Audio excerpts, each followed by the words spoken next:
Welcome to the Leadership Zone. I'm really excited to have Hilary O'Connor with us today. We're going to have a really good conversation about litigation, mediation, the bigger picture when you're thinking about some of these conflicts and what might be more effective, maybe some of the traditional or reactive things to do. So Hilary, will you introduce yourself to those listening first, and then we'll jump in? Well, good afternoon, Sheila, and I'm delighted to be here. Thanks for having me. So I am a solicitor. I've been a solicitor for nearly 20 years, and I was in practice mainly in Dublin, and I am also a mediator. And I've come to mediation in 2015 originally, but that coincided with me taking over a practice. So I didn't really practice in the area of mediation, and I've come back to it now in 2024 because I have transferred my practice to facilitate a move to back to the west of Ireland. So that's who I am. I mainly worked in litigation in the areas of personal injury and employment and family law. So that's a mixed bag, Sheila. As you can imagine, there's everything going on there in all of the courts. So you see everything in my game, you know.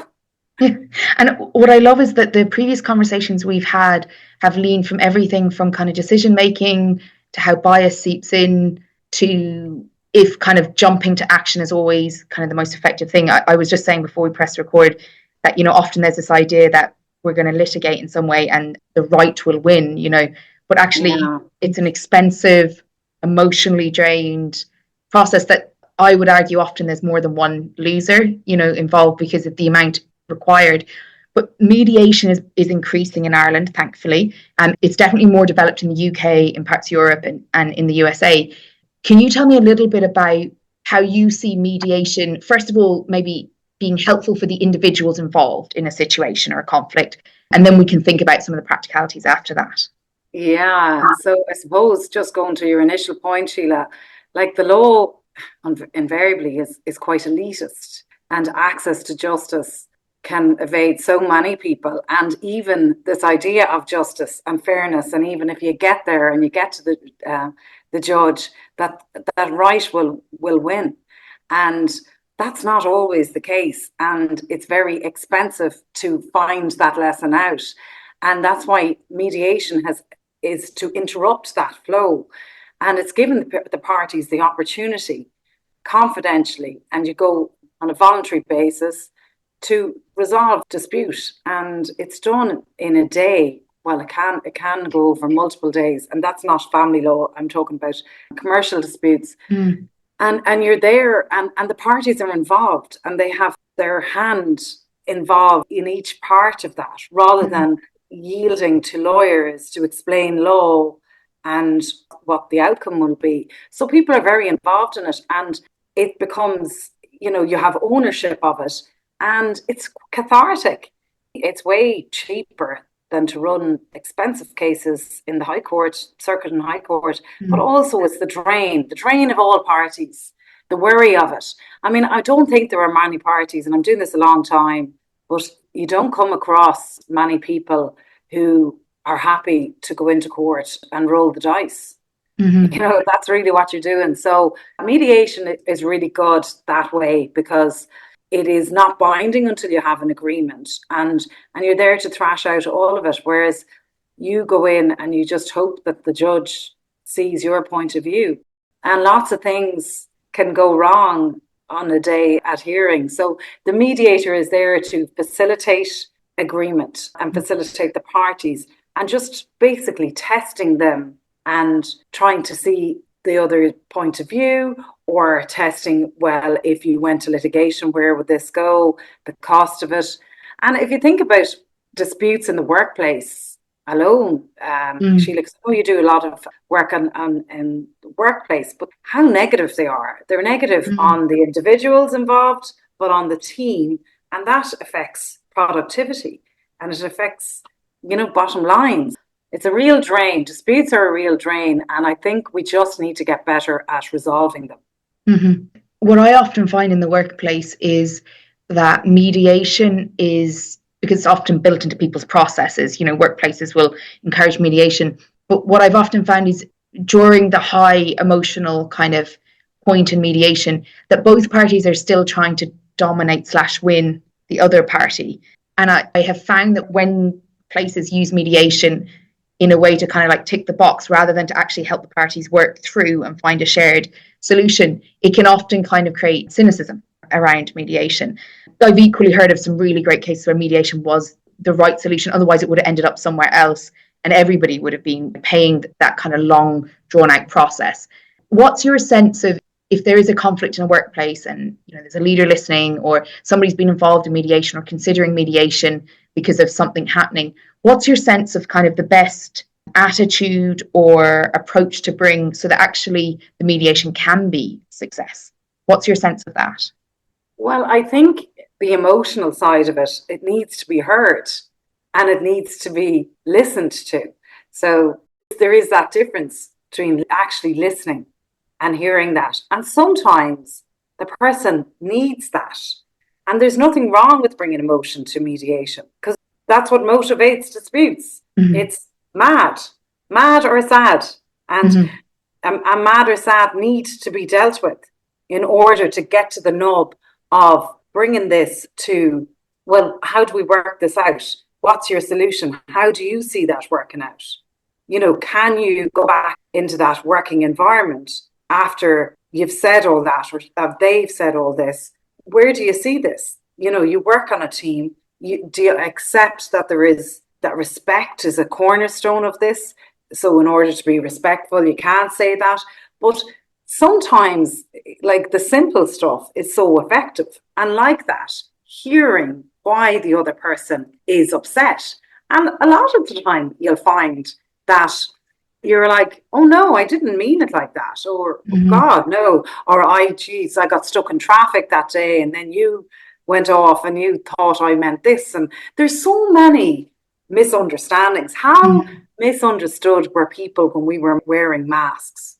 Mm-hmm. When you cut off that part of your face, like, there's so much in our nonverbal communication that is important. So when you're around a table, that gets sorted, that gets listened to respectfully in a respectful space. But if you put that in a 2-page legal letter, all you do is you make that madder. And then you get interlocked. And then people they can't get themselves out of that until the steps of the court. And sure, we all know what happens at the steps of the court. Mm-hmm. The dispute gets settled. Mm-hmm. 9 out of 10 get settled. That's because there's been that time, and the lawyers will say, look, there isn't enough judges here to hear all of these cases. So what are we going to do? The costs are X. Mm-hmm. And just mediation allows that happen quicker. Mm-hmm. I would say in workplaces, what I've noticed is I don't think we bring mediators in soon enough. So those misunderstandings. So first it's like people have a little bit of and then that becomes the other person has negative intent towards me. Like, that's what's decided. And then because we like confirmation bias, we look for evidence to prove that. And then we build up a narrative, and they build up a narrative, and then we behave a little bit worse than we would usually. They behave a little bit worse. And we have this kind of unconscious interpersonal acceleration of conflict that isn't really helpful, because what we're doing is just kind of building a narrative and a story and, proving that we're more right than the other person is and they're more right than we are. And I'm not saying that these things aren't deeply hurtful, but by the time sometimes we bring in mediation, people are so tied to their position that actually there's a whole load of misinterpretations that have led there that could have probably been slowed down had you brought a mediator in 6 months ago, much earlier on, because there would be 6 months less of these kind of like interpreted slights. And also, let's be honest, sometimes they are slights. Like, people can be crappy people to each other in workplaces. We can all be crappy to each other in workplaces. Do you have a sense that actually utilising mediation sooner in the workplace would be helpful? Or what's your sense as a mediator about that? Well, absolutely. And also, like, as an employment lawyer, I really encourage informal discussions. I think they're just a great idea, because we've become so formalistic about everything that everything needs to be documented. And that's why things get escalated. Well, did you get on to HR? Did you do this? Like, sometimes there is this, you misinterpreted something.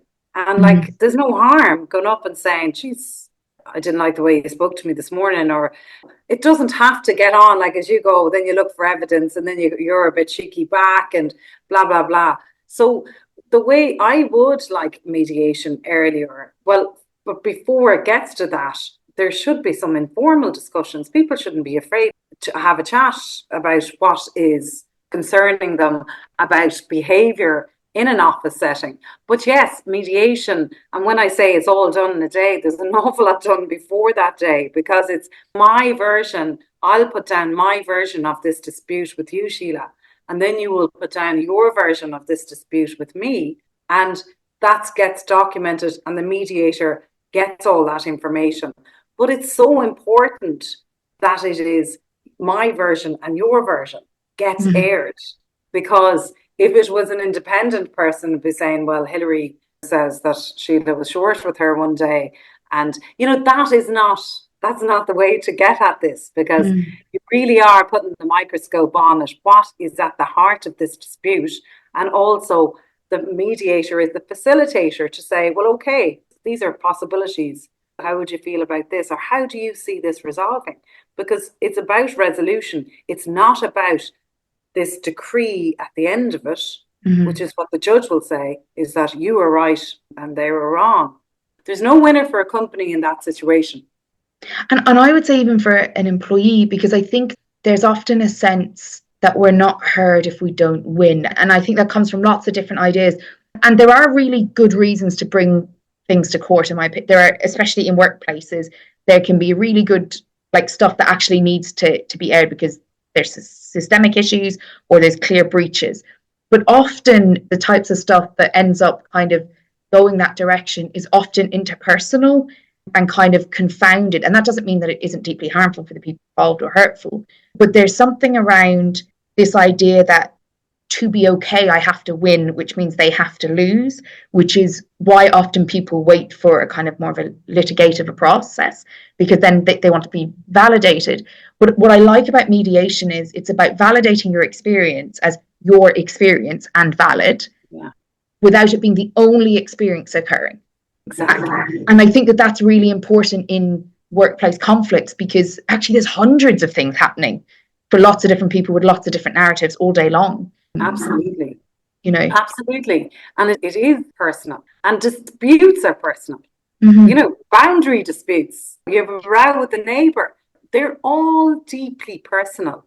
So yes, we can find the law to match that, but at the heart of it, it's the personal side of it.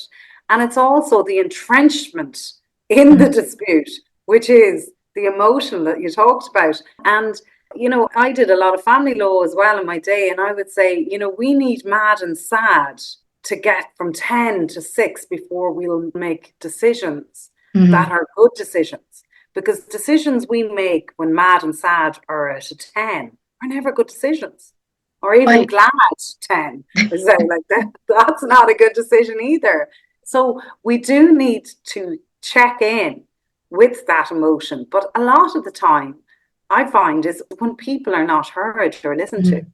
And we all behave differently in a setting where if we're going to resolve a dispute, we have entrusted a mediator to facilitate that. We will behave in some way, certainly you'd like to believe courtesy.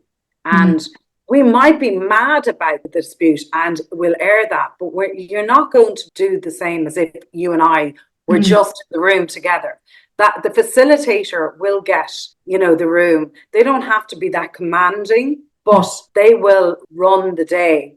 So they will have the private sessions with the parties. It's completely confidential, but with a view to hearing the dispute and then seeing where do you see this being sorted out. So I have been heard and I have been asked, how do I think this will be resolved? So that's brilliant. And that's sometimes people in litigation get lost in it. Although it's their name on the proceedings, Sheila, they just feel that they're lost, and they don't have any control. And that's not good, because they walk out the door with that resolution or that settlement or that decree from a judge. Mm-hmm. So yeah, I am excited about where mediation is going to go in Ireland. And I think your point about resolution is really important. I find that when I talk to people who are approaching mediation or have come out of mediation for whatever reason, and I talk about what does good look like in this reality, often good looks like only their outcome, right? So it'll be whatever their idea of what it should be is, but they still haven't accounted for the fact that we're in a workplace. There is employment law. There is an obligation to all parties involved, the organisation, including the two or more that are in mediation. But often people don't think about the next step because the MAD is so high, exactly what you said, that they're busy making a point. And I get this because I come from a family of debaters. We can make points all day long. But in making the point, you can actually lose the point, which is this is still your workplace. And technically, it's their workplace too. So unless there's been usually a breach in some way in terms of employment law in something really overt, or they've crossed a very serious boundary, which is a lot of the time not the case. It's disagreements, misunderstandings. Unless there's something overt, and even in that case, then actually usually the solution involves both of you being okay. Yeah. Because unless there's been a serious breach, rarely are people removed or the outcome you want being the only possible outcome. And I think that often when we get mad or we get sad, the solution is all or nothing, fight or flight. So it's like either I win or I leave. And I think that unfortunately we can't spend our lives winning and leaving. You know what I mean? That doesn't work. The trick. Yeah. That is the trick, Sheila, because you do need to keep your emotions in check. And that doesn't mean you've lost. But there are other avenues to that as well. So in family law, the first thing I say is that you need to go to mediation, but you also need counselling because of the emotion side of it. And that is so important. But like I've seen, and I have acted on behalf of so many companies and so many employees, because your workplace, although it is to use the crossword clue to work, 3 letters, it's to use, USE, but like it's not. Our workplace is so much of our lives. So when something goes wrong, then it really takes over somebody's life, and you have to try and manage that. But if you are, I either win this and now I'm vindicated, like those stakes are, it's all duck and no dinner. That's what we say in law. And like there's such high stakes, and you can't afford to take that. Really, most people can't afford. So you have to try and, I suppose, be creative about the possible outcomes, because it is so important. It's important that the company continues to exist, and it's important that the team gets back. So you have to really go into it in an open-minded way and not just be ticking boxes. And and you'll see straight away if people aren't bona fides about it, if they're not doing it in good faith, then you can't have a good outcome from bad intent. It's just, you just can't do it. It's really interesting because when you think about litigation, it's about kind of winning, being right. But when I think about mediation, it's about taking responsibility for a solution, which might mean that actually it's not clean. Your point of view may not be the only valid point of view. There may be an element that you must own as well in your process. And you might have good reason for it, a bit like bad behavior and then more bad behavior.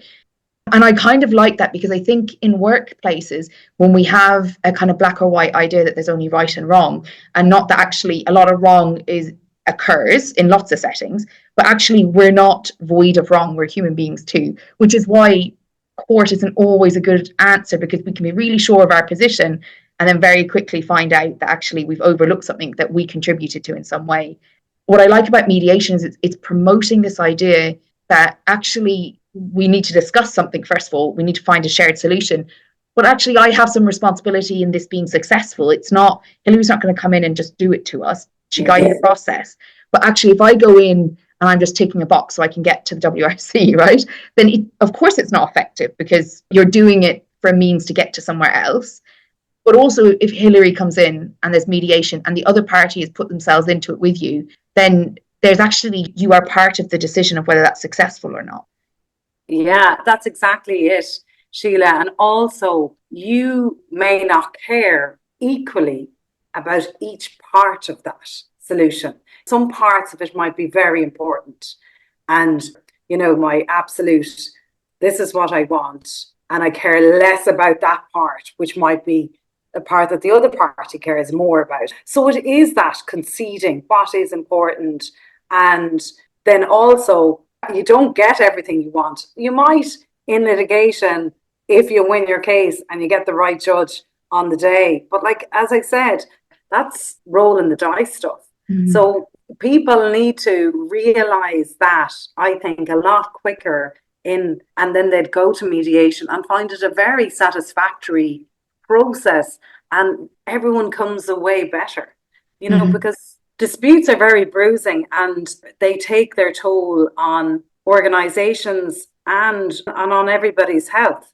Like how many times have you even chatted to a friend of yours or someone and they say, I just can't, when this is over now, when this is over, I'll be able to move on with my life, or when this is over. And they honestly can't think about anything else, only this dispute. Like, that's a really negative place to be, Yeah, and I think I have to say, so I often meet people like at years into seniority, like they're C-suite or, that they're quite far along, and they will sometimes still recall something that happened 10 years ago that is still damaging their own sense of self, their own esteem, their own confidence.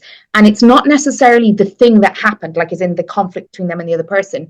It's often what happened around it. So how long it went on for, what side people took, like what people did with it, whether they did mediation or whether nothing was done and it just blustered or did end up in front of a judge. But there is this kind of, what people don't think about is how is this shaping my well-being and health, but also how is this shaping my understanding of myself in the workplace?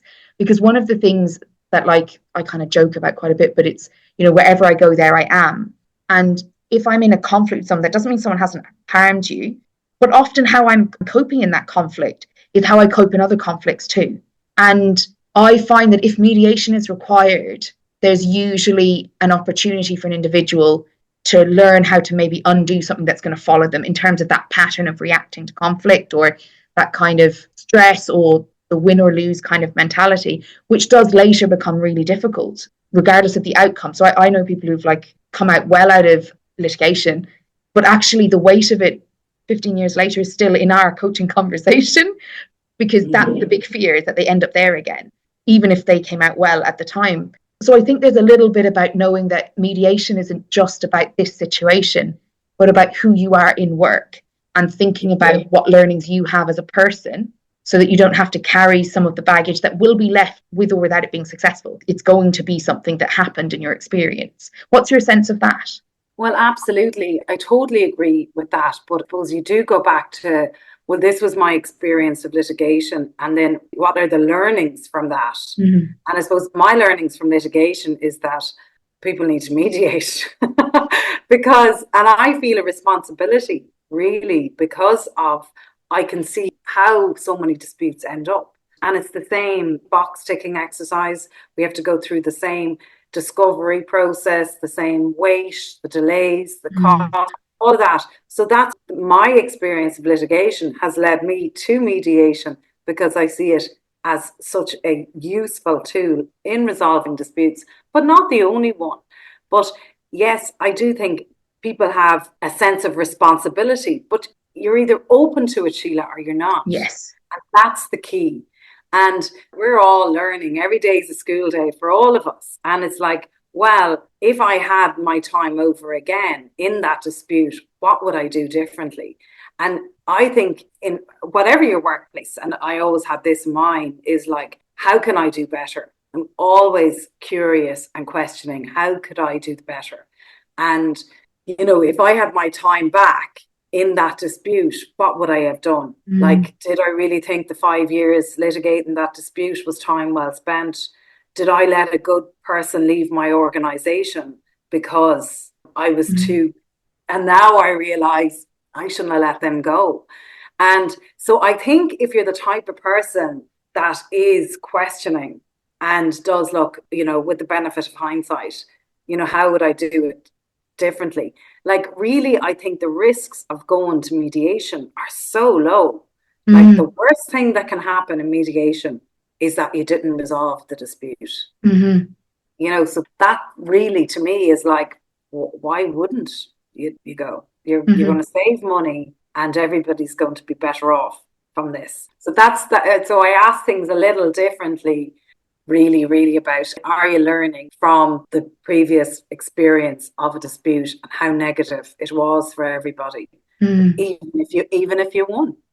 And I think that the piece is that there's an assumption that the winning resolve things, but I think we spoke about it just before we recorded. One of the things I have found is something happens at work with somebody, and they then, something else from their personal life, their history, their world gets attached to it. So it becomes really meaningful to them, but it can't be resolved in work.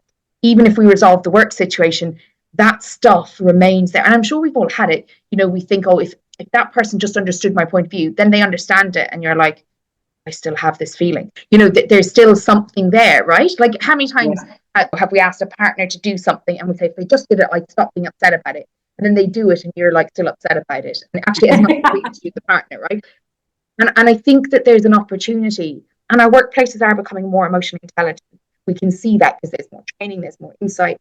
But I think there's an opportunity in mediation to go, okay, maybe something that I'm not okay with happened, and that's very likely. Maybe I can look at what I contributed. Maybe I can look at what good looks like so that I can make choices about whether I stay or go or how I work with the team, but also so that maybe I don't carry this with me. I joke, there's a person that my family knows quite well, and everything is litigation, right? Like, if I say I don't like him, he do you slander, and you're like, that's not slander. I'm allowed to say I don't like you, right?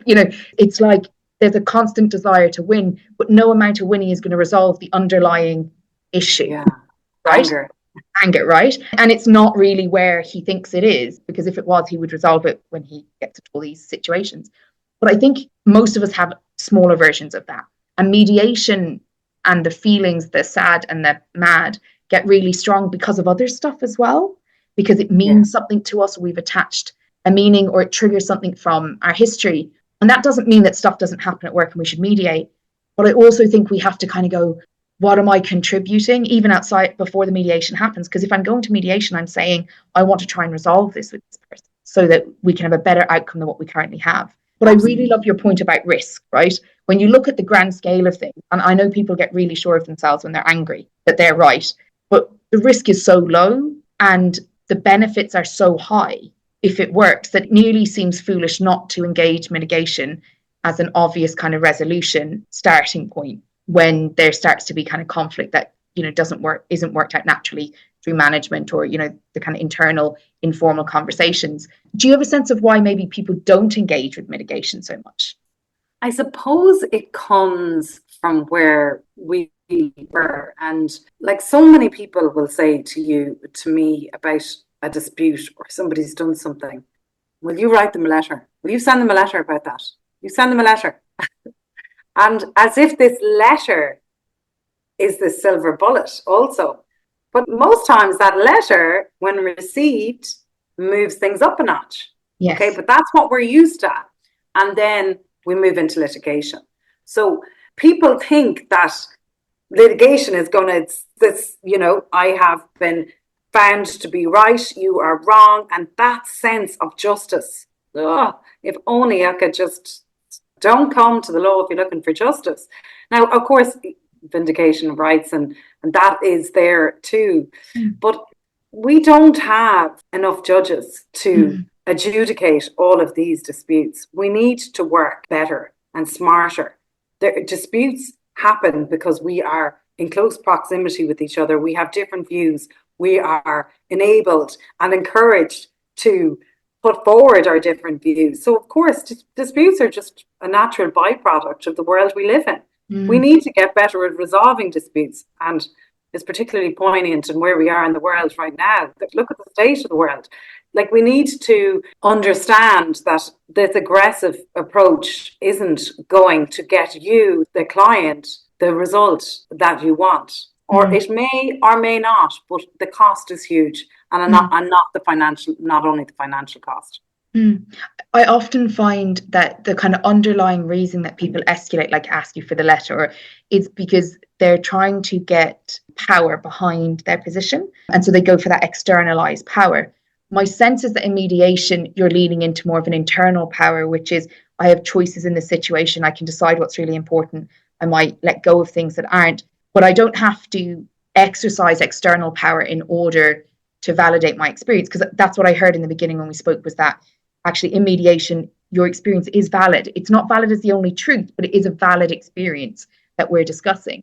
And I think in workplaces, if people feel slighted over a period of time, and again, this timeline makes a difference, it depends how long it's going on, they often feel disempowered. So they reach for like really strong power sources. And that's where then you see this kind of escalation. Whereas if we were coming in sooner where people were feeling disempowered and we were kind of actually addressing the choices that they have and then the conversations that they need to have, I think we would be looking at mediation actually even getting a higher level of resolution than it currently does, because we wouldn't be waiting until people are disempowered to then bring in an intervention. But now they're not only frustrated with the situation, they feel a lack of power. So now you're going to get that acting out kind of external power seeking, whether it's telling people, looking for backup, using legislation, whatever way that they seek external power. And I think from a solicitor, it's a really interesting piece, because there is, and I said this before the call as well, there is a fantasy, and I say PH, Melanie Klein's like does this thing about childhood fantasies, right? And it begins with PH. And there's this fantasy, most of us have it, like naturally, that the right thing will happen, right? It's like a childhood belief that like things will be right. If they're not, mommy and daddy put them right. So often they come looking to a judge unconsciously to put it right. But the reality is the judge is not thinking about what's right for you. They have to think about a lot of other things. And they're also, have long days thinking, do I really have to deal with this case? I just dealt with this case before that. There's so many things that influence how that judge kind of responds. But even if you win, that need for external validation doesn't necessarily get resolved long term, only in that one situation. And I do think we should litigate appropriately, because I think there are really reasonable reasons to litigate. I think our legal system could improve too, to have a much stronger response and maybe a little less bias in different directions. But the reality is that being the only solution because we feel disempowered isn't a smart move, because it's costly, it takes its toll on people, but also the power leaves once the situation leaves. So you don't still have that sense. Whereas when you've mediated, as someone who's gone through mediation processes and worked with people who have, when you've gone through a mediation process, you have a set of choices and a kind of internal power that has helped you navigate something, and a skill set that you don't have before you go through mediation, if you engage with it kind of proactively. And that doesn't leave you. So when you're next time having conflict with a colleague, you have some internal sets that you didn't have prior to that process. And I suppose we don't always realize that we're seeking power in some of these conflicts, and that it might be paid this time, but you'll have to go looking for it next time somewhere else. So tell me, if somebody was looking for mediation in their workplace or a family situation, what would be the best way to get in contact with you? Through my email, or you can contact me on LinkedIn. So it's Hilary O'Connor Solicitor at Gmail is my email, and you can get me on LinkedIn, Hilary O'Connor Solicitor. Brilliant. Yeah. Now, I'm going to put your details below, Hilary, so people will follow up and they'll be able to come straight through to you. If you were going to give anyone advice, if they were going, should I ring Hilary for mediation, should I not? What would be kind of top 3 things that they might need to think about to know if it's time to call? Well, I suppose if the dispute is causing you trouble in your workplace or wherever it is, if it is worrying you, then it's time to resolve it. I'll happily have a conversation.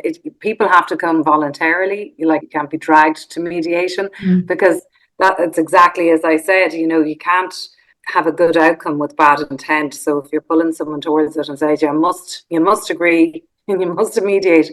And also it's voluntary, it's confidential. So everything that is said in the mediation process is absolutely confidential. It can't be used in the litigation process afterwards. And nothing is agreed until everything is agreed. And again, that's in a confidential agreement. It gives you certainty, and it gives you your power, as you said, Sheila. The power and the control over it, it's surrendered in a litigation process a lot of the time. And people don't understand the legal process. So to me, it's a no-brainer for someone. So I'd be delighted to talk to anyone about it. dispute. Thank you. And I think your point about it being confidential and not being able to be used in the dispute is really important, because often I know that that's been a concern for people before they contracted a mediator, and they had to go through that to know, actually, this is confidential. It can't be used against me later if I actually try to resolve this with someone.